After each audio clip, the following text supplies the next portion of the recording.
परमात्मा को पाने तथा उसका वास्तविक लाभ प्राप्त करने के लिए पवित्र बाइबल में प्रमाण है कि प्रभु ने मनुष्य को अपना ही स्वरूप बनाया। 6 दिन में सृष्टि रचकर 7वें दिन विश्राम किया। कुरान शरीफ में प्रमाण है कि हजरत मोहम्मद को खुदा स्वयं कह रहे हैं कि मैंने तुम्हें उस परमात्मा की महिमा बताने के लिए भेजा है। वो परमात्मा कबीर है जिसने 6 दिन में सृष्टि रची तथा 7वें दिन तख्त पर जा विराजा। उसकी खबर किसी बाखबर से पूछ कर तो देखो। कृपया अवश्य सुनिए जगत गुरु तत्वदर्शी संत रामपाल जी महाराज के अमृत वचन। अब कहता तू मेरे को प्राप्त करना है तो मेरे में मन वाला हो, मेरी ही साधना कर। युद्ध भी करना पड़ेगा, यहां तो युद्ध करना पड़ेगा, मेरी शरण में रहेगा। और युद्ध करने वाले को फिर शांति सौंपने में नहीं। इससे सिद्ध है ओम नाम के जाप करने वाले को शांति नाम की चीज नहीं। इसलिए 18वें अध्याय के 62वें श्लोक में कहा कि अर्जुन तू सर्वभाव से उस परमेश्वर की शरण में जा। उस परमेश्वर की कृपा से ही तू परम शांति को और शाश्वत स्थान यानी उसे सनातन परम धाम को प्राप्त होगा। इससे सिद्ध हो गया कि गीता ज्ञान दाता कहता है मेरी शरण में रहना तो युद्ध करना पड़ेगा तुझे। अब तू सोच ले, तो जहां युद्ध करना वो शांति नाम की चीज नहीं है। और ये ओम से शांति खोजे नो के ओम शांति, बोली शांति सपने में भी ना हो। अब गीता जी अध्याय नंबर 8 के आपने 5, 6, 7 पढ़ लिए। अब 8, 9, 10 में उस परम अक्षर ब्रह्म की महिमा बताई है। देखिएगा अध्याय नंबर 8 का ये श्रीमद् भगवद गीता, ये 7वां तक पढ़ दिया हमने, ये 8वां पढ़ेंगे। यहां इसका अनुवाद है। हे पार्थ ये नियम नहीं है, ये अपने आप नियम तो उसमें लिखना चाहिए था। परमेश्वर के अभ्यास योग युक्तेन, ये ध्यान पर जोड़ रहेगा। ध्यान के अभ्यास रूप योग से युक्त नहीं, नाम से, नाम बता रखा ओम तत्सत। अब जैसे ये परमात्मा के उस लोक को पाना है हमने जहां जाकर सुखी होंगे। परमात्मा तो यहाँ आते रहे हैं, हमें दर्शन भी होते रहे हैं, वो बता कर गए ऐसे साधना करो। इस साधना से इस तरीके से तुम उस स्थान को प्राप्त होगे जहां जाने के बाद फिर लौट कर नहीं आना। तो उसके लिए मजदूरी है या साधना हमारी। जैसे हैंडपंप लगाना है, हैंडपंप किस लिए लगाना है? क्योंकि हमने जल, हमारा इष्ट है, हमने जल चाहिए और जल पृथ्वी में। उसके लिए हैंडपंप लगाने के लिए जो भी हमने इंस्ट्रूमेंट यूज किए हैं, बुक की, पाइप और जितने भी सारा कुछ प्रोसेस जो है उसके पाने का, यह हमारी साधना है या पूजा नहीं है। पूजा तो हम उसकी जल की कर रहे हैं जिसको पाना है हमने। तो ये मंत्र जो है ओम तो इस ब्रह्म का और तत् ये अक्षर पुरुष का। अक्षर पुरुष एक पेड़ है, निरंजन वा की डार, तीनों देवा शाखा है, ये पात रूप संसार। तत् उस अक्षर पुरुष का और सत ये सार नाम है, आदि नाम है, ये परम अक्षर ब्रह्म की पूजा है। उसके पाने का मंत्र है। यानी इन सब को मिला करके हमने नु सोच ले हैंडपंप लगेगा, सारे प्रोसेस है। दूसरे श्वास उस श्वास से सतनाम के 2 अक्षर का जाप करना है। ये तो समझ लो वो की मार रहे हम और पाइप नीचे कर रहे हैं, पाइप पहुंच गई जल तक। फिर उसके बाद काम शुरू होता है सार नाम का, यानी मशीन समझो। सार नाम सार शब्द है और उससे जो वस्तु मिलेगी वो हमारा इष्ट है, जल। तो ये गलत बताते हैं। ध्यान दुनिया तीन तड़ंगा डांड तो मतलब था। देखिएगा 8वें अध्याय का, अब हम 8वां श्लोक पढ़ रहे हैं। 8वें अध्याय का ये 8वें का यह अनुवाद है।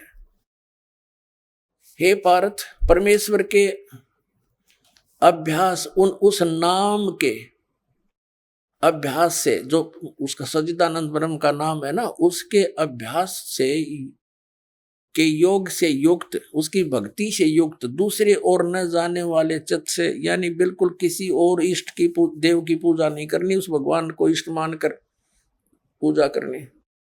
निरंतर चिंतन करता हुआ परम दिव्य पुरुष, परम प्रकाश रूप दिव्य पुरुष को, यानी परमेश्वर को ही प्राप्त होता है। गीता ज्ञान दाता से अन्य को प्राप्त होता है। और 9वें में कहा है जो कवियम, यदि इस कवि को छेड़ दूंगा तो लंबा चैप्टर बन जाएगा। आप इनका अनुवाद पढ़ के अपना जो कंसेप्ट वो क्लियर करते हैं। जो सर्वज्ञ लिख दिया इन्होंने, ये परमात्मा का नाम है। अनादि, सबके नियंत्रता, सूक्ष्म से अति सूक्ष्म, सबके धारण पोषण करने वाले अत्यंत अचिंत्य स्वरूप, आदित्य वर्णम यानी सूर्य की तरह चमकदार, चमकने वाला प्रकाश रूप। अब सूर्य प्रकाश रूप अत निराकार कैसे हो गया? सूर्य तो साकार है वो परमात्मा, लेकिन उसका शरीर तेजों में है। तम से माने अविद्या से अति परे सचिदानंद घन परमेश्वर का समन करता हुआ। 8-9 पढ़ लिया हमने, 10वां 8वें अध्याय का 10वां में आ गया। करता हुआ वह भक्ति युक्त पुरुष अंत काल में योग बलेन यानी भक्ति की शक्ति से, योग माने भक्ति, जो साधना हमने की है उस भक्ति की शक्ति से बिरकुटी के मध्य में प्राणों को अच्छी प्रकार स्थापित करके फिर निश्चल मन से श्रवण करता हुआ उस दिव्य रूप परम पुरुष परमात्मा को ही प्राप्त होता है। उस परमात्मा को, परम अक्षर ब्रह्म को प्राप्त होता है। अपने आत्माओं, इसी के संदर्भ में परमात्मा ने कहा है कि गुण तीनों की भक्ति में ये भूल पड़ो संसारी, कहें कबीर निज नाम बिना कैसे उतरो पार। अब आप जी भक्त हैं क्योंकि आप दूध के जले हुए आए हो और अब लस्सी को भी फूकने की चेष्टा करते हो। कई भक्त कहते हैं, एक भक्त आया श्रद्धालु और उसके साथ 4-5 चेले भी, वो चेले ला रहे थे उसको और वो संत था। उन चेलों के समझ में आया, उनको पता लग गया कि ये गुरुजी भी बनेगा पशु। उसको समझा बुझा के लाए, जी देखो हमने चाहिए भगवान, आप भी परमात्मा के लिए प्रयत्न कर रहे हो और आप हमें भी यही बताना चाह रहे हो,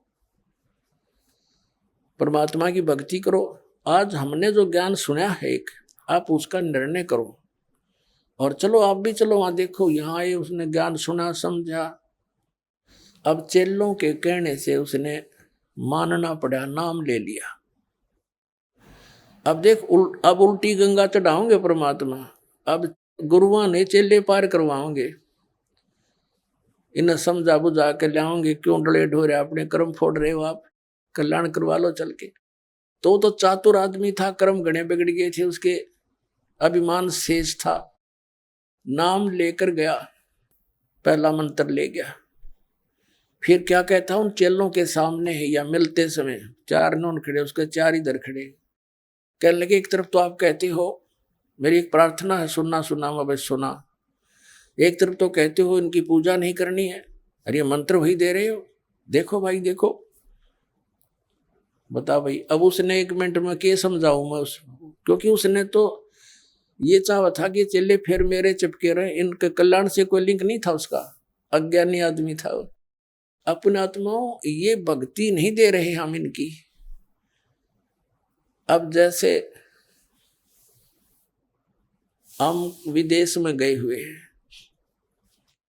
और वहां के जो प्रबंधक हैं, जैसे हमने किसी से कनेक्शन ले रखा बिजली का, किसी से टेलीफोन का और किसी से गैस का, पानी का या बैंक लोन ले रखा है, तो उनका जो कर्जा वापस दे रहे हैं, देना है, तो क्या उनकी हम पूजा कर रहे हैं?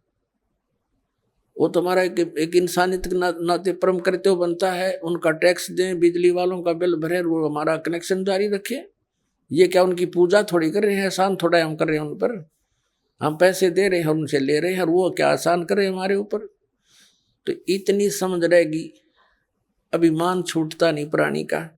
तो ये कंसेप्ट क्लियर करना चाहता है दास के हम इनकी पूजा नहीं करते, हम पूजा तो कबीर परमात्मा की करते हैं, उस सतलोक में जाने की करते हैं। उसके लिए जो जो भी क्रियाएं हमने करनी है वो क्रियाएं कर रहे हैं हम। ये अब इनकी मजदूरी कर रहे हैं, साधना कर रहे हैं, पूजा नहीं कर रहे हम। अब कैसे कर रहे हैं, पहले तो ये कंसेप्ट करते हैं क्लियर है कि तीन देव की जो करते भक्ति उनकी कदे ना होवे मुक्ति। अब ये तो है सही साधना, ऐसे करने से लाभ होगा, गीता ज्ञानदाता कहता है। और जो इन तीनों देवताओं तक की पूजा करते हैं, 7वें अध्याय के 12 से लेकर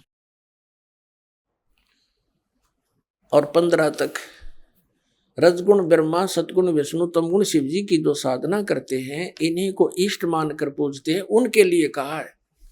जो इनको फाइनल गॉड मान रहे हैं, कंप्लीट गॉड, तो उनके लिए कहा है कि वो मुक्ति प्राप्त नहीं कर सकते, मोक्ष प्राप्ति नहीं हो सकती उनसे। इस 7वें अध्याय में निर्णायक ज्ञान दे रखा है। और ये कहा गीता ज्ञानदाता ने कि अर्जुन, अब ऐसा ज्ञान बता दूंगा जिसके जानने के बाद फिर कुछ भी शेष जानना नहीं रहेगा। और कति बिल्कुल सही बता रखा है, देखिएगा। ये 7वां अध्याय है, इसका दूसरा मंत्र देखिएगा। मैं तेरे लिए इस विज्ञान सहित तत्व ज्ञान को पूर्णतः कहूंगा, जिसको जानकर संसार में फिर कुछ भी जानने योग्य शेष नहीं रह जाता। हो गया खत्म। हम इसको थोड़ा सा शॉर्ट में पढ़ेंगे। 7वें अध्याय का हम 12 से शुरू करते हैं। 7वां अध्याय का हम 12 से शुरू करेंगे। ये 12वां श्लोक।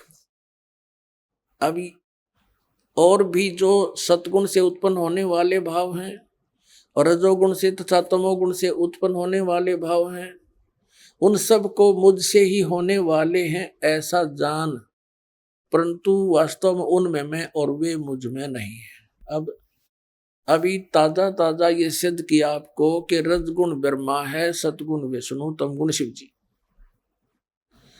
तो इन तीनों गुणों से क्या होता है? रजगुण ब्रह्मा से के दबाव से, इसके प्रभाव से, रजोगुण के प्रभाव से हम संतानों उत्पत्ति करते हैं। यहाँ के ठाठ बाट की हमारे अंदर एक जबरदस्त प्रेरणा बनती है, ये रजोगुण के प्रभाव से बनती है। और फिर सतीथि सतोगुण प्रभाव से एक दूसरे में ममता मोह फंस जानी, जबरदस्त जकड़े जाते हैं। और तमोगुण का अपना पता ही है, क्रोधाना, ये भगवान शंकर के विष्णु जी के तमोगुण से है। तो क्या बताया है कि इन तीनों गुणों से जो कुछ भी हो रहा है, सृष्टि, सतीथि और संहार, इसका निमित्त मूल कारण तो मैं हूं, लेकिन मैं इनमें नहीं, ये मुझ में नहीं, क्योंकि ये इनसे अलग रहता है, अपने पुत्रों से भी गुप्त रहता है। ये काल के पुत्र हैं, रजगुण ब्रह्मा, सतगुण विष्णु, तमगुण शिव जी।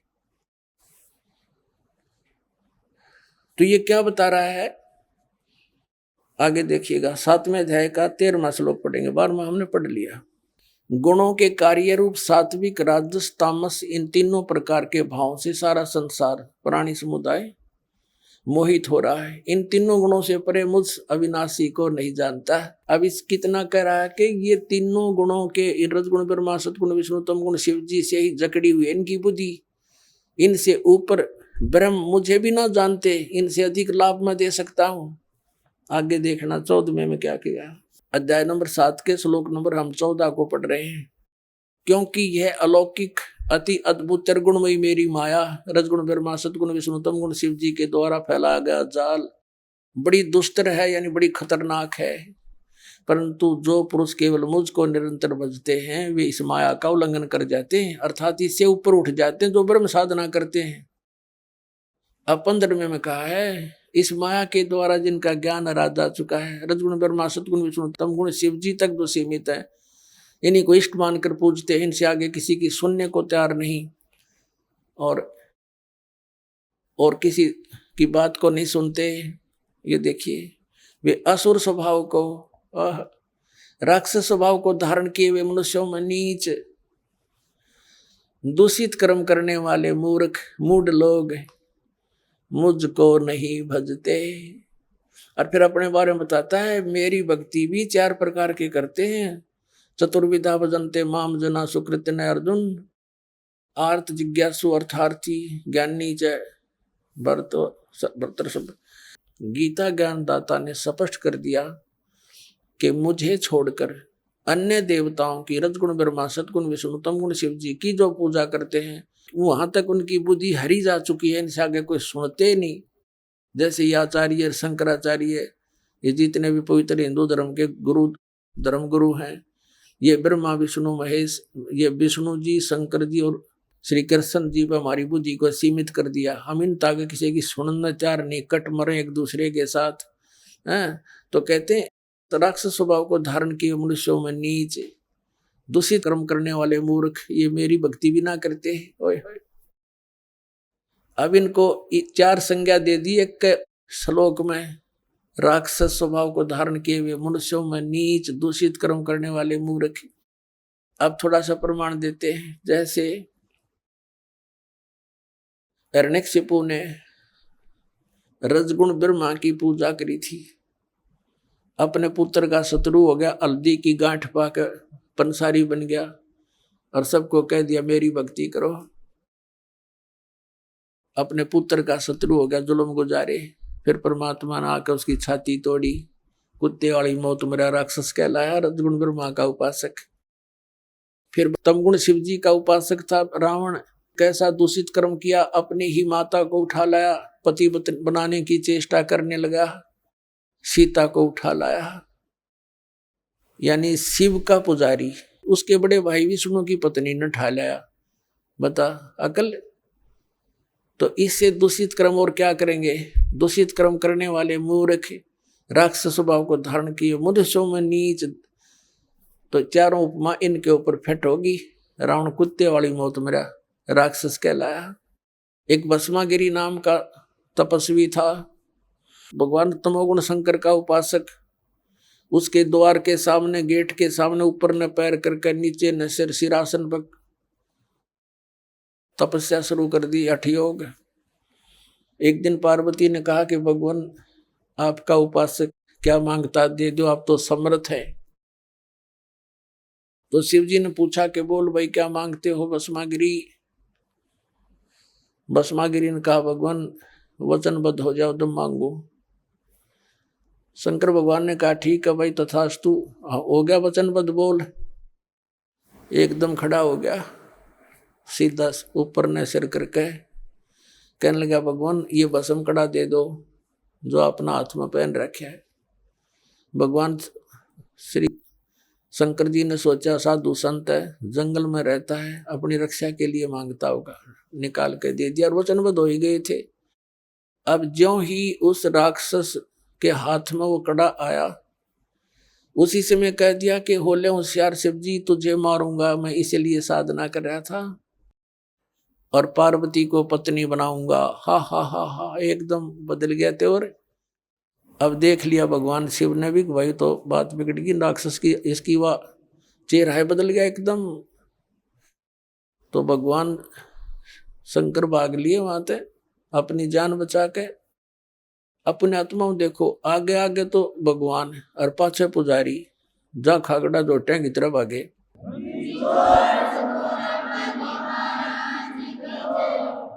और ये आज तक हमने मूर्ख बना रहे हैं ये संत, क्योंकि वो मृत्युंजय, कालज्य, सर्वशक्तिमान, महेश्वर, सर्वशक्तिमान। बताइए, मृत्युंजय था, डर के भाग गया। कबीर साहब थे मृत्युंजय, उनको ऐसे ऐसे जुल्म गुजारे, तोब लगा दी थी परमात्मा को मारने के लिए, दरिया में डाल दिया था, गंगा में, नौका में बैठा ले गया, हथकड़ी बांध कर, पैरों में बेड़ी बांध कर और गंगा में डाल दिया। हथकड़ी अपने आप टूट गई, बेड़ी निकल गया हाथों गले से, जल के ऊपर बैठ गए भगवान। तोब के गोले छोड़ दिए उन दुष्टों ने, 4 पैर 12 घंटे तक तोब के गोले मारते रहे, एक भी निकट नहीं गया। वो थे मृत्युंजय। अब उधर से आगे आगे भगवान शिव जी भाग रहे हैं, पीछे पीछे भस्मागिरी फुल स्पीड पे। अब परमात्मा आकर जान बचाता है इनकी। स्वयं परमेश्वर आए, पार्वती रूप बनाया, उन दोनों के बीच में एक पेड़ के नीचे खड़े हो गए। और भस्मागिरी तो भाग्य इसलिए रहा था, उसने पार्वती रूप में भगवान ने कहा रुक जाओ रुक जाओ, वो रुक गया उसने तो। और ये भी कह दिया कि अब क्यों डरते हो, तो रुकेगा नहीं, पता नहीं कहाँ जाएगा, जाने दो इसको, आ जाओ बैठो। अब भस्मागिरी का लाड़ पड़े रही थी, उड़े डट गया। तो अब भस्मागिरी से पार्वती रूप में भगवान ने कहा कि कुछ डांस वांस करके दिखा मुझे, ताकि मेरी आत्मा प्रसन्न हो तेरे से। तो वो कहने लगा, तपस्वी व्यक्ति, मैंने कभी डांस किया नहीं। तो पार्वती रूप में परमात्मा ने कहा, ला मैं सिखाती हूँ, ऐसे कर, इस पैर ने ऐसे कर, इस हाथ ने ऐसे कर, इसने ऐसे और ऊपर कर। जिसमें कड़ा ले रखा था ना, वो भस्म कंडा, उसको जब सिर पा लिया भस्मागिरी का, जब कह दिया भस्म, और भस्मागिरी मर गया। उस कड़े को लेकर विष्णु रूप धारण करके परमेश्वर और शिव जी के सामने काफी दूर आगे खड़े प्रकट हो गए, और शिव जी पीछे देखकर भाग गए और कहा, भाग ले विष्णु भाग ले, राक्षस ने ऐसे ऐसे मेरे साथ धोखा कर दिया। तो परमात्मा ने कहा विष्णु रूप में कि भोलेनाथ देख, यू तेरा कड़ा ले आया मैं। उसका जचा नहीं ये बात, कैसे ले आए आप, कि मैंने उसको मार दिया ऐसे ऐसे पार्वती का रूप बना के, और उसको गंडत नाथ नचा के मार दिया है। अब उसका जचे को नहीं ये बात, तब साथ लेकर आए उसको, उसकी राख दिखा ली ना, देखियो मरा पड़ा, यू जल गया। जब दिल की धड़कन ठीक हुई मृत्युंजय की, शंकर भगवान की,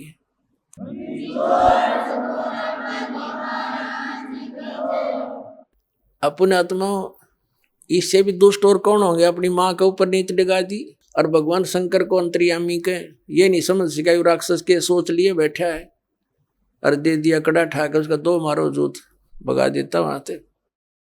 यदि अंतर्यामी होता समझ जाता पहले, ये क्या बकवास सोचे बैठा है, अरे इनकी हम पूजा करने पर ला रखे थे, सारा जीवन बर्बाद करा दिया हमारा।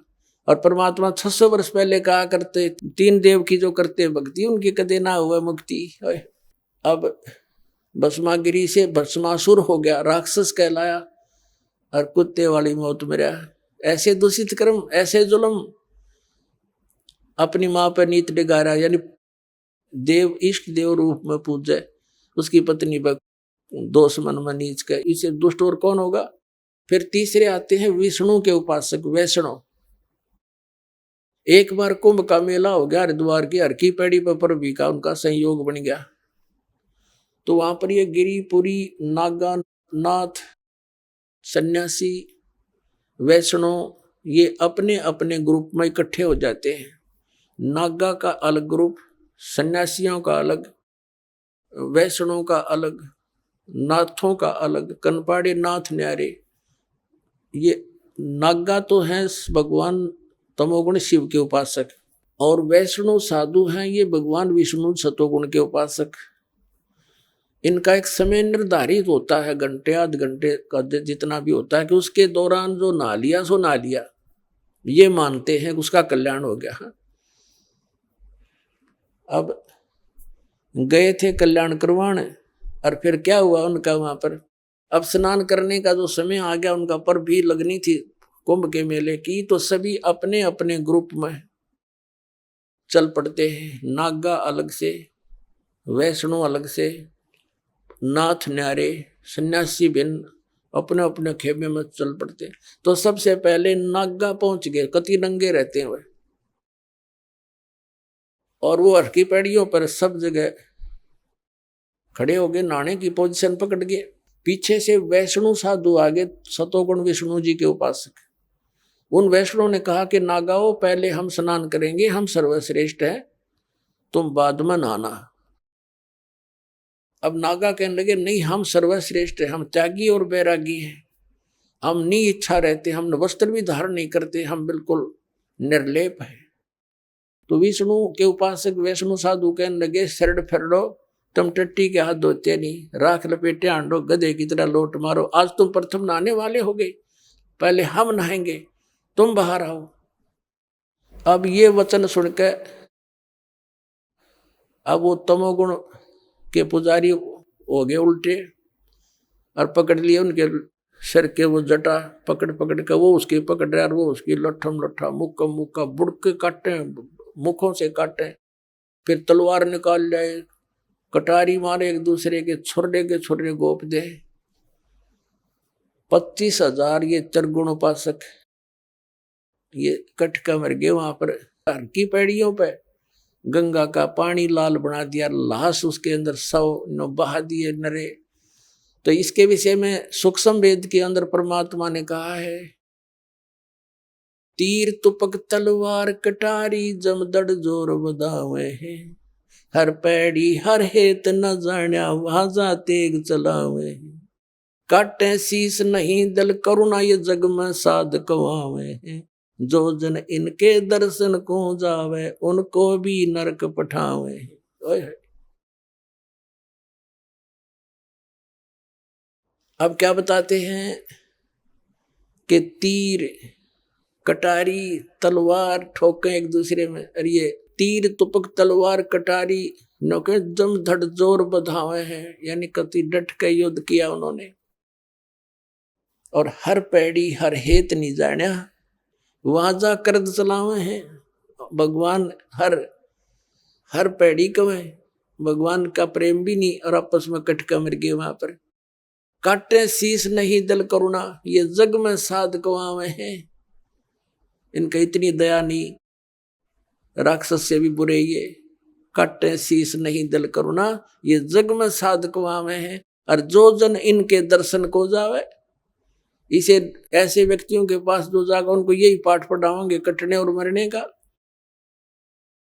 तो उनको भी नरक पठावे।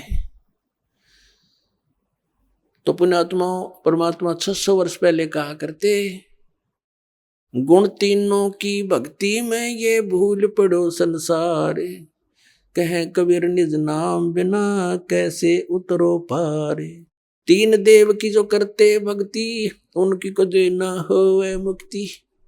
अपने आत्मा परमात्मा ये कहा करते, ब्रह्मा विष्णु महेश तुम्हारे दुश्मन नहीं बताए, ये अपने भाई बहन है और काल का फंस गई अच्छी आत्माएं हैं, इनको बना दिया यहाँ का चौधरी, इनकी मृत्यु होगी जब इनको गधे बना कर छोड़ देगा और नहीं तैयार कर लेगा आप मत। ये तो हमारा दुरुपयोग कर रहा है, और दुर्भाग्य उन देवताओं का ब्रह्मा विष्णु महेश का जो आज स्वर्ग में बैठे हैं, उनके हाथ से ये प्राइम टाइम निकल गया इनका, जो आज आपको प्राप्त हो रहा है, ये समय है।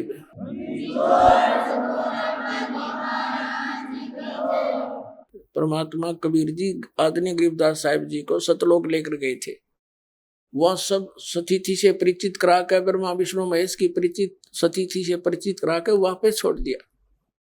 उसके बाद उन्होंने कहा था, तीनों देवा कमल दल बसे, ये ब्रह्मा विष्णु महेश, प्रथम इनकी वंदना फिर सुन सतगुरु उपदेश। उन्होंने कहा था कि ब्रह्मा विष्णु ये तीनों देवा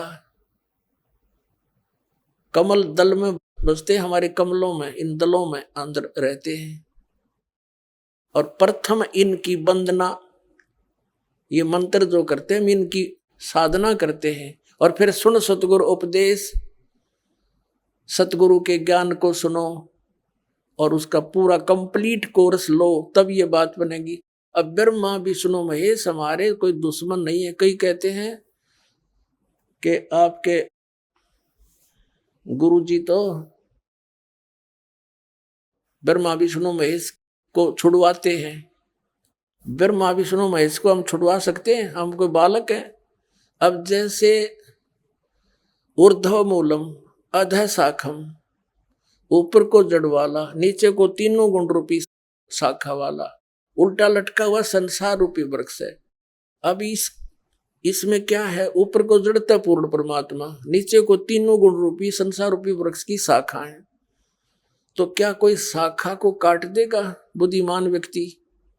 पेड़ की शाखा को कोई काटने की कहेगा कि इसको तो फेंक दो काट के, फिर लटका के करेंगे बाकी का हम। परमात्मा कहा करते कि जैसे कोई हमने भक्ति रूपी पौधा बीजना है और हम नर्सरी से कोई पौधा लाए, कैसे बीजेंगे? उसको गड्ढा खोदेंगे और उस गड्ढे में उसको जड़ों की तरफ से दबाकर मिट्टी में, फिर उस जड़ों की मूल की सिंचाई करेंगे। तो मूल की यानी जड़ की पूजा करेंगे हम, तो वो पौधा पेड़ बनेगा, उसकी टहनियां बड़ी बड़ी हो जाएंगी, तीनों गुण रूपी शाखा। तो उन शाखाओं का फल लगेगा, और फल के लिए हम सारा प्रोसेस अपना कर रहे हैं, फल प्राप्ति के लिए हम कर रहे हैं, तो वो हमने तोड़ने नहीं होते, हमने ऐसे करना है अपनी way of worship according to the spiritual करना है, शास्त्रों के अनुसार करना। देखना, ये समझ लो हम एक पौधा लाए तो ये है बुद्धिमता, जड़ों को गमले में यानी मिट्टी में डाला, दबा दिया और पूजा शुरू कर दी, सिंचाई। ये जड़ कबीर परमात्मा है इस संसार रूपी वृक्ष की। अब ये हमने जड़ों को पूजना है, इन ब्रह्मा विष्णु महेश की पूजा नहीं कर। हम क्या कर रहे हैं, ऐसे कर रहे हैं। ये बता बाल कौन काम कर रखे हमने, हंसी नहीं आवे। हम ऐसी पूजा कर रहे हैं, उल्टा काम कर लिया हमने। ब्रह्मा विष्णु महेश को हम इष्ट रूप में पूज रहे हैं, गमले में ला दिए ब्रह्मा विष्णु महेश और ये पूजा कर रहे हैं। तो कोई क्या कहेगा, समझदार व्यक्ति ने घर सीधा कर ले इसने, और वो लड़े, हट जा दूर, खबरदार तूने क्या कर दिया। अब देखो जड़ छोड़ दी हमने, अब जड़ ऊपर रहेगी तो पौधा भक्ति रूपी पौधा सूख गया, ये यूजलेस है, ये शास्त्र विधि को त्याग कर शास्त्र विरुद्ध साधना है, ये उल्टा बीजा हुआ भक्ति रूपी पौधा।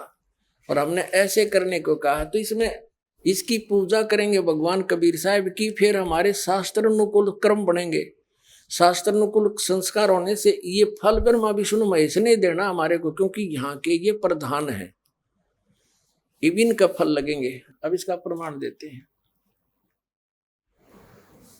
अपने आत्मा परमात्मा ये कहा करते, तुम साधना ठीक करो और फिर आपको लाभ होगा पूरा। अब तुम साधना कर रहे हो उनकी जो आपको कुछ दे ही नहीं सकते।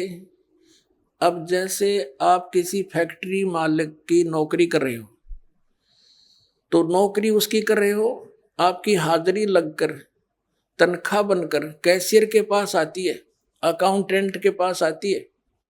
अब तनख्वाह तो देंगे अकाउंटेंट और वो कैशियर, लेकिन वो देंगे आपका वर्क डन, और वो भी उस मालिक की मजदूरी करोगे। तो यदि उस आप लागे अकाउंटेंट और कैशियर की जूते साफ कर, उसकी प्लेट धोना, वह नौकरी दी छोड़ आपने, वो खाक देंगे आपको, जो कहें भाज्य चोर चाह बिना प्याओ टाइम पे।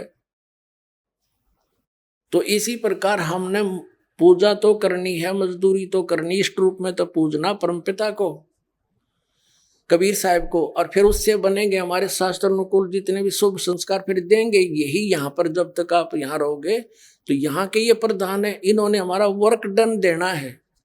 जैसा कर्म करेगा फल देगा भगवान, इनका ये आखिरी विधान था।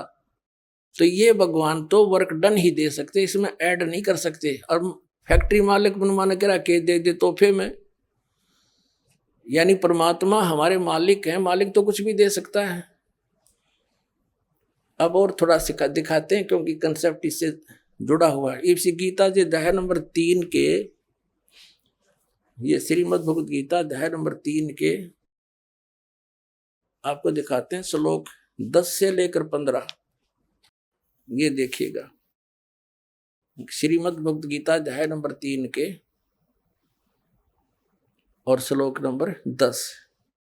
प्रजापति ब्रह्मा ने कल्प के आदि में यज्ञ सहित प्रजाओं को रचकर कहा था, तुम लोग इस यज्ञ के द्वारा, यज्ञ माने धार्मिक अनुष्ठान, शास्त्र अनुकूल वृद्धि को प्राप्त हो। यह यज्ञ तुम लोगों को इच्छित भोग प्रदान करने वाली हो। 11वें में कहा है, यज्ञ के द्वारा देवताओं को उन्नत करो और वो देवता तुम लोगों को उन्नत करें।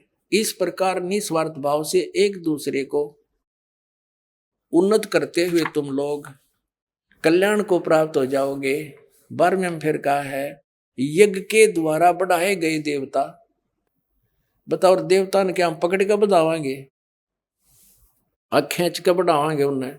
अब ये विधि बता रखी है कि शास्त्र अनुकूल साधना करने से, जड़ की पूजा करने से ये तीनों देवता रूपी शाखा बढ़ जाएंगी, बड़ी हो जाएंगी, फिर ये फल देंगे। देखिए, यज्ञ के द्वारा शास्त्र अनुकूल साधना के द्वारा बढ़ाए हुए यानी बढ़े हुए देवता, ये तीनों शाखाएं तुम लोगों के बिना मांगे ही इच्छित भोग निश्चित देते रहेंगे। उन देवताओं को दिए हुए भोगों को जो पुरुष उनके बिना दिए स्वयं भोगता है वह चोर है। अब क्या सिद्ध हो गया कि जैसे हम मूल की पूजा करेंगे, मूल की यानी जड़ की पूजा करने से टहनी बड़ी हो जाएंगी, ये देवता बढ़ गए, बड़े होकर ये फलों से लथपथ हो जाएंगी, ये टहनी बिना मांगे देंगे अपने आप, क्योंकि हम मूल की पूजा कर रहे हैं तो अपने आप इनका बस की बात नहीं, देने पड़ेंगे फल हमारे को। आगे देखो, और जो फिर कहते हैं धर्म दान नहीं करते तो वो तो चोर हैं, वो फिर स्वयं भोगता है बिना गुण को दिए, यानी बिना कुछ दान किए तो चोर है।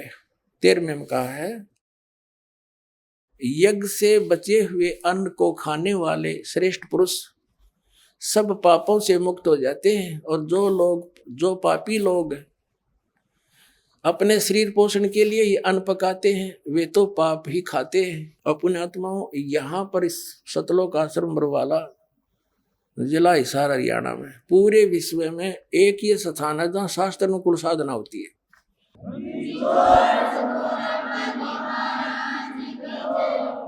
अब ये क्या बता रहे हैं, यज्ञ से बचे हुए अन्न को खाने वाले श्रेष्ठ पुरुष संत यानी अच्छी आत्मा तो सब पापों से मुक्त हो जाते हैं। हम सबसे पहले परमात्मा का भोग निकालते हैं, भोजन का भी, हलवे का प्रसाद बनकर आता है वो भी, उसको भगवान के भोग लगाकर फिर शेष अन्न को वितरित किया जाता है। तो ये कहते हैं यज्ञ से बचे हुए अन्न को खाने वाले संत, साधु संत भक्त, यज्ञ से बचे हुए अन्न को खाने वाले संत है, यानी साधु संत भक्त आत्माएं, अच्छी आत्माएं सब पापों से मुक्त हो जाते हैं। अब कहने का भाव ये है कि यहाँ पहले भगवान को भोग लगा के शेष बचे हुए अन्न को उसके बच्चों को वितरित किया जाता है, वो महापाप नाशक बन जाता है। तो यहाँ आओगे तो सारी साधना मिल लगेगी आपने, तो सब पापों से मुक्त आप होगे। ज्ञान सुनोगे, धर्म यज्ञ, ज्ञान यज्ञ, प्रणाम यज्ञ, सारी यज्ञ, सब साधना, पूरा ट्रीटमेंट दिया जाएगा। फिर कहते हैं जो दान धर्म नहीं करते हो तो चोर हैं भगवान के। जिन हर की चोरी करी और गए राम गुण भूल, ते बिदना बागुल किए वो फिर झूले उल्टी झूल। कहते हैं जो जिन हर की चोरी करी, भगवान ने जो आपको दान दिया है, धन आपके संस्कार में, उसको आगे दान जो नहीं करता वो तो चोर बताया भगवान का। तो फिर क्या बताते हैं देखिएगा आगे, इसमें निष्कर्ष निकल रहा है। आप 3रे अध्याय का हमने ये 13वां श्लोक पढ़ लिया। यज्ञ से बचे हुए अन्न को खाने वाले श्रेष्ठ संत माने आप अच्छी आत्माएं सब पापों से मुक्त हो जाते हैं। और जो पापी लोग अपना केवल कमाया और खाया वहीं तक सीमित हैं वो तो पाप को खाते हैं। अब 14 और 15 में एक निर्णायक ज्ञान दे दिया। पहले इनका अनुवाद पढ़ाएंगे इंजीनियरों का, फिर समझ में आएगा। संपूर्ण प्राणी अन्न से उत्पन्न होते हैं। अन्न की उत्पत्ति वृष्टि से होती है, वृष्टि यज्ञ से होती है, और यज्ञ इसका अर्थ है शास्त्र अनुकूल कर्मों से जो होता है वो विहित कर्मों से उत्पन्न होने वाले हैं, यज्ञ यानी धार्मिक अनुष्ठान। और कर्म समुदाय को तो ब्रह्मो उद्भवम, इन्होंने ब्रह्म का अर्थ वेद कर दिया है। कोई बात हुई, ब्रह्म का अर्थ वेद कर दिया। ये लिखना था कि देखो हम यहाँ पर आए इस काल के लोक में तो हमने कर्म करके ही मिलेगा, ना कति नहीं मिले। तो कहते हैं ये कर्म लगाए ब्रह्म ने बनाया विधान यहाँ का, और ब्रह्म की उत्पत्ति हुई परम अक्षर ब्रह्म से, उस परमात्मा से, सच्चिदानंद घन ब्रह्म से। इसका अर्थ तो ये है, लेकिन इन अज्ञानियों ने कुछ ज्ञान तो था नहीं, सारे उल्टे अडंगे अड़ा दिए। ये देखिएगा, कर्म समुदाय को तू वेद से उत्पन्न नहीं, ब्रह्म से उत्पन्न हुए। और ब्रह्म अक्षरम उद्भवम, अविनाशी परमात्मा से, यहाँ ब्रह्म लिखना था, ब्रह्म ये काल अविनाशी परमात्मा से उत्पन्न हुआ जान।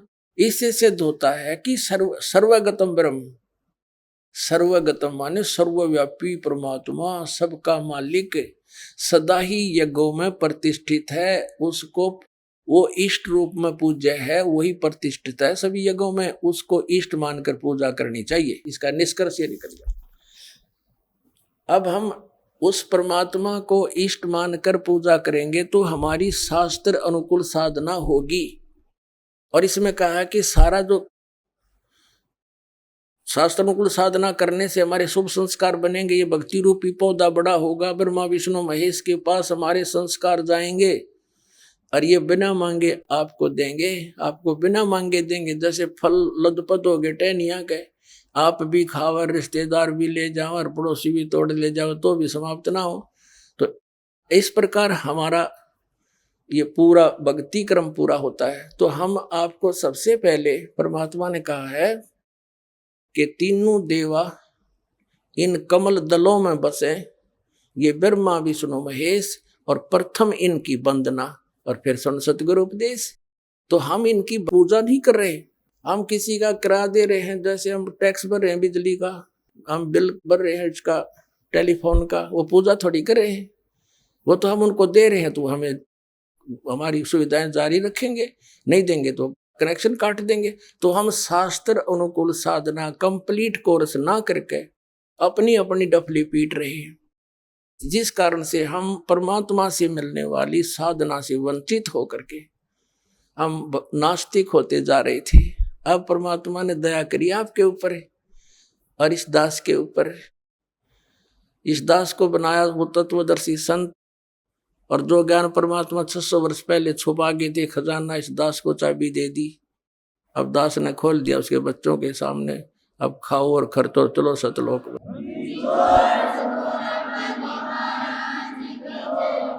परम पिता परमात्मा पूर्ण ब्रह्म, सारी सृष्टि के रचनहार, सर्व प्राणियों के दाता, सर्व प्राणियों के सृजनहार, कबीर देव कबीर साहब, ये हमारे परम पिता हैं। ये सभी प्राणियों के हितैषी हैं। जिन पुण्यात्माओं को मानव शरीर प्राप्त हो चुका है, और वो भी इस कलयुग के ऐसे समय में जिसको कलयुग का मोक्ष समय कह सकते हैं, तो धन्य है उन पुण्यात्माओं के उन पुण्य संस्कारों को, और धन्य है उनके माता पिता को जिनसे जन्म हुआ। परमात्मा कहते हैं मात पिता मिल जाएंगे, मात पिता मिल जाएंगे, 184 माही, सतगुरु सेवा और बंदगी, ये फेर मिलन की नहीं। कबीर परमेश्वर जी कहते हैं कि माता पिता तो आपको इस 84 लाख योनियों में भटकते हुए बहुत मिल जाएंगे। मनुष्य जीवन होगा वहां माता पिता होंगे, कुत्ते का जीवन होगा वहां माता पिता मिल जाएंगे, सूअर का जन्म होगा वहां माता पिता मिल जाएंगे, लेकिन सतगुरु सेवा और बंदगी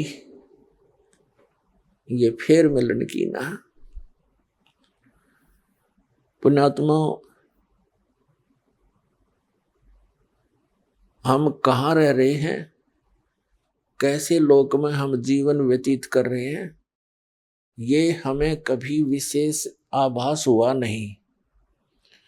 आइए अब हम उन श्रद्धालुओं के अनुभव जानते हैं जो जगत गुरु तत्वदर्शी संत रामपाल जी महाराज जी से दीक्षा प्राप्त कर चुके हैं तथा उनके द्वारा बताए गए भक्ति मार्ग पर चल रहे हैं। नमस्कार सर। नमस्कार सर।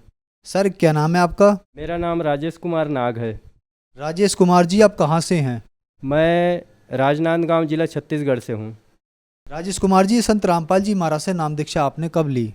मैंने बंदी छोड़ सदगुरु रामपाल जी महाराज से नाम दीक्षा 30/3/2016 को लिया था। राजेश कुमार जी क्या करते हैं आप? मैं स्टेट गवर्नमेंट में छत्तीसगढ़ पुलिस में कांस्टेबल के पद पर पदस्थ हूँ, राजनांदगांव में। राजेश कुमार जी, संत रामपाल जी महाराज से नाम दीक्षा लेने से पहले आप कोई भक्ति साधना भी करते थे?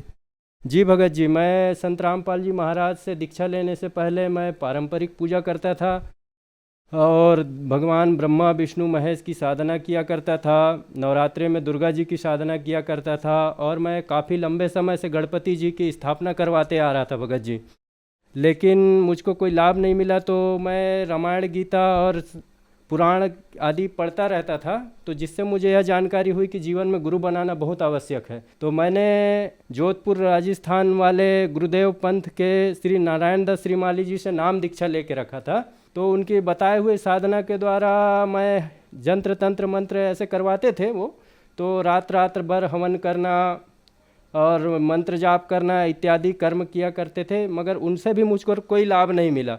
और उनके यहाँ दीक्षा लेने से पहले मुझको पैसे भी लिए जाते थे और उनके 3 लड़के थे, तो तीनों जगह जगह पर जाके सत्संग किया करते थे और एक प्रकार से नाम दीक्षा लेने के लिए पैसा लेते थे। जैसे प्रथम नाम लेना है तो 1500, फिर उसके क्रियाक्रम थी कि दूसरा नाम देना है बगलामुखी दीक्षा और भामावती दीक्षा और लक्ष्मी प्राप्ति दीक्षा। ऐसे ऐसे दीक्षा लेने के अलग अलग दीक्षा के अलग अलग पैसे लेते थे, 3000, 7000, 10,000। तो इन्हीं सभी बातों कर देखकर मुझको इन पे आस्था शुद्ध हो गई मेरी और मैं इन गुरुओं से विमुख हो गया और उनकी साधना छोड़ के मैं पारंपरिक पूजा में फिर लग गया भगत जी। सर, जैसे कि आपने बताया कि आप इन सब को छोड़कर पारंपरिक पूजाएं करने लगे, तो फिर आप संत रामपाल जी महाराज की शरण में कैसे आए?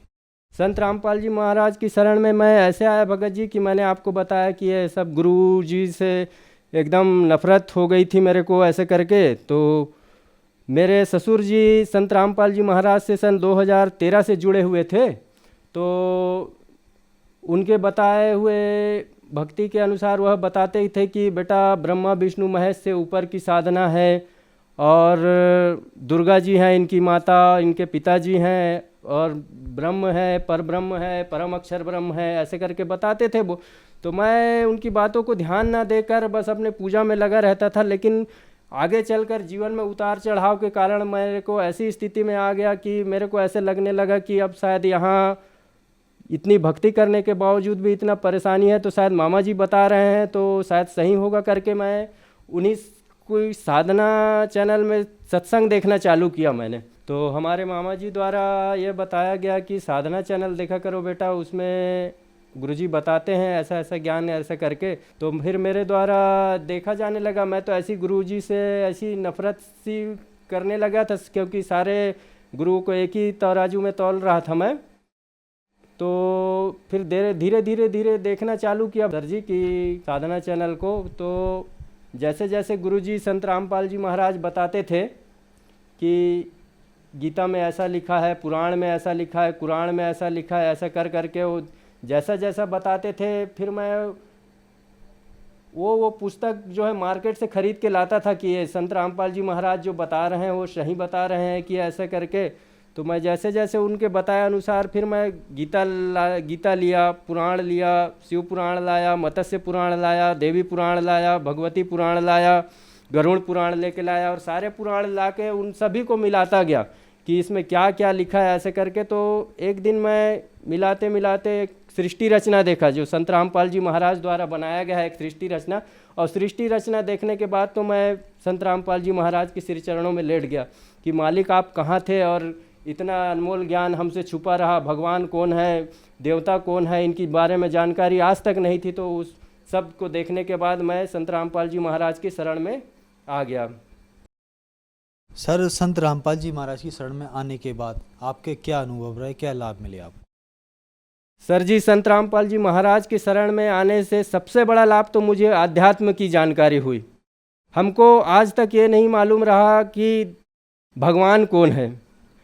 परमात्मा बंदी छोड़ सदगुरु रामपाल जी महाराज ने हमको इंद्र कौन है, कुबेर कौन है, इनकी स्थिति बताई, माता दुर्गा की स्थिति बताई, गणपति जी महाराज की स्थिति बताई, ब्रह्म कौन है, परब्रह्म कौन है और परम अक्षर ब्रह्म कौन है, इसके बारे में जानकारी दी। सर जी सबसे बड़ा आध्यात्मिक लाभ मिला मुझको, और उसके बाद सर सांसारिक लाभ में मुझको यह लाभ मिला, मेरी यहाँ माता जी को कम से कम 30-40 वर्षों से भूत बाधा थी और उनका तबीयत हमेशा ही ख़राब रहता था। तबीयत ख़राब होने के वजह से उनको बहुत बड़े बड़े हॉस्पिटल में दिखाया। मेरे पिताजी सेंट्रल फोर्स में थे तो उनकी पोस्टिंग अच्छी अच्छी जगह होने के कारण पूरे इंडिया भर में उनको दिखाया गया, लेकिन उनका कहीं भी तबीयत ठीक नहीं हो पाता था। बस उनको मरणासन की स्थिति में उनको घर लाया जाता था गांव गृह में, और वहाँ फिर झाड़े फूके लगवाने और बैगा करवाने, बलि देते थे मुर्गे बकरे, और रात को आकर सुई चुभोए टाइप के हमारे को आलपीन से चुभोते थे, रात्रि में आके सीने में बैठ जाते थे, गला दबाना, हाथ पकड़ना इत्यादि। इतना भूतों से त्रस्त हो गए थे जिसकी कोई हद नहीं है। बहुत ज़्यादा हम लोग भूत बाधा से परेशान थे। फिर मैं संत रामपाल जी महाराज से 2016 में दीक्षा ले लिया था, तो मैं अपनी माता जी को बताया करता था कि ऐसा ऐसा ज्ञान है परमात्मा द्वारा बताया गया है, तो आप भी नाम दीक्षा ले लो ऐसा करके, और ऐसा परमात्मा और दोबारा नहीं मिलेंगे ऐसे करके। तो कुछ ज्ञान वो भी समझ गई थी, तो उनके द्वारा फ़ोन में ही बात करते करते ये बोला गया कि हाँ बेटा, अब चाहे कुछ भी हो जाए मैं संत रामपाल जी महाराज जी से नाम दीक्षा लेकर ही रहूँगी, अब चाहे कुछ भी कोई कुछ भी बोले। तो इतना ही बोलने हुआ, और हमारे घर के जो पूजा रूम था सर, तो वहाँ से ऐसा दही टाइप का ऐसा फेंकाया वहाँ से कम 30 मीटर हमारे पूजा स्थान से, तो ऐसा जैसे किसी ने लात मारा हो और उल्टी करता भगता हो वहाँ से। तो वैसी जब हुआ सर जी, तब घर इतना हल्का हो गया कि जानो कोई वहाँ से बुरी आत्मा साया हो वो भगा हो ऐसा करके।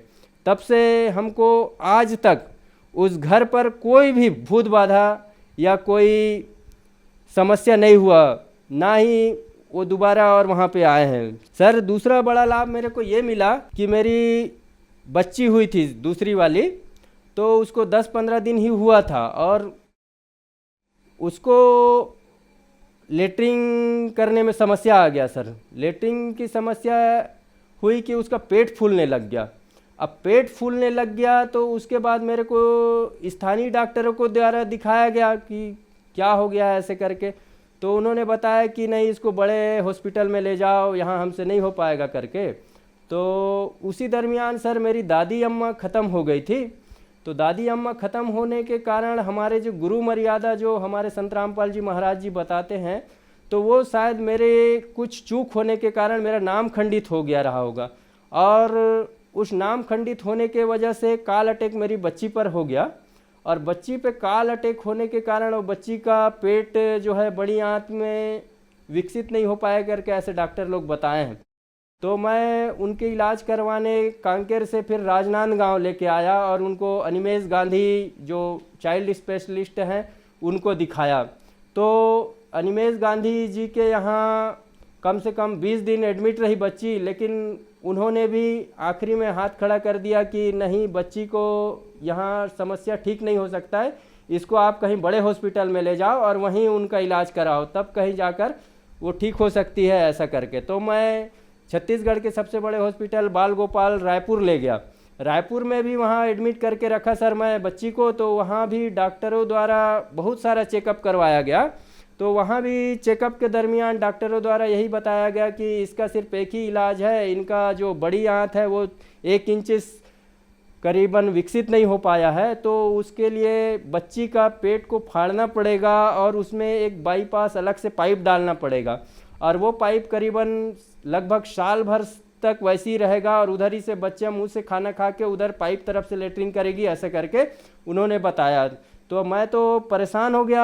हमारे यहाँ पत्नी भी हमारी रोने लगी और घर वाले भी ऐसी परेशान हो गए कि 15 दिन का बच्ची है और उसको ऐसे कैसे करेंगे, दूध पिलाना है, उसको नहलाना है, उसको झुलाना है, 15 दिन की बच्ची को कैसे ऐसे रखेंगे ऐसे करके।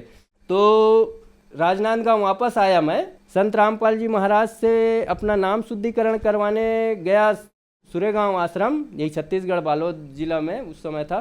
तो जैसे ही मैंने अपना नाम शुद्धिकरण करवाया सुरेगांव आश्रम पर जाकर, और उनको बच्ची को लेकर मैं 3-1 बजे फिर बाल गोपाल हॉस्पिटल ले गया जहां उनका ऑपरेशन होना था।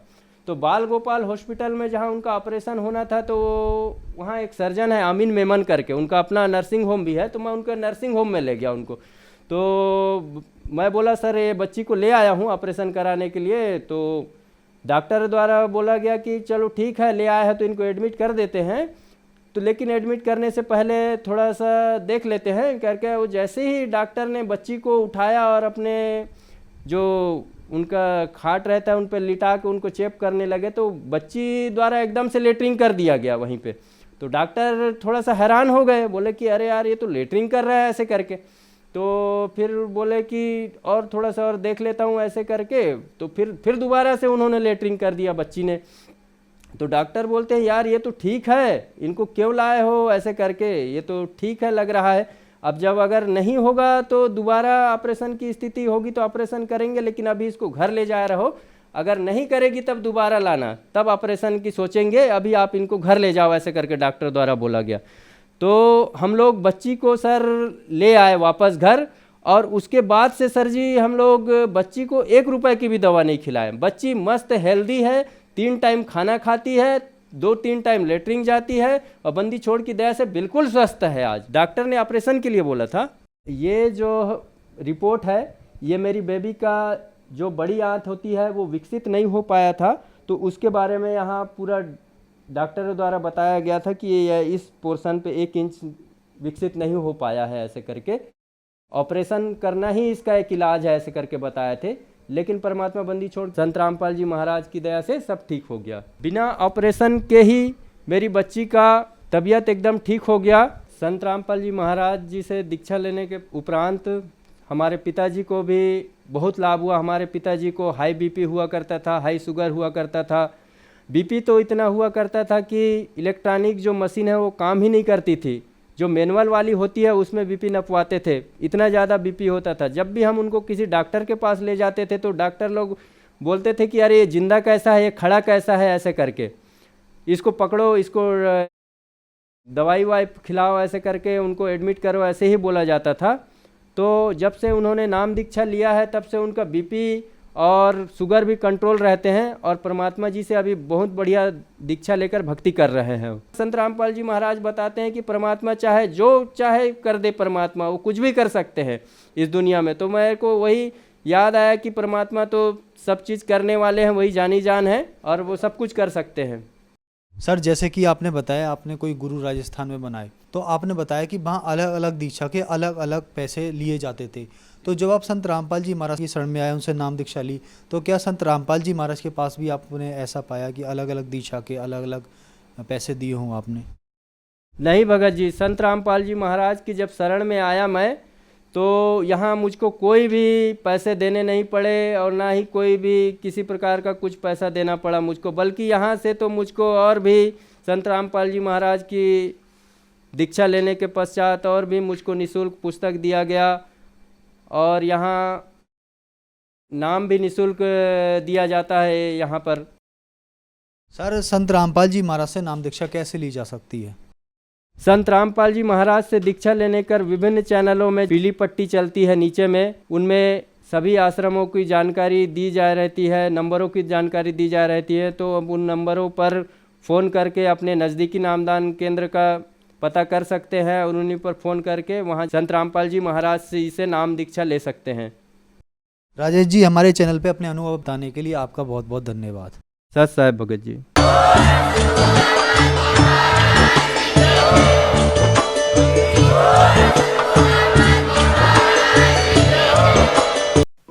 आप सुन रहे थे जगत गुरु तत्वदर्शी संत रामपाल जी महाराज के मंगल प्रवचन।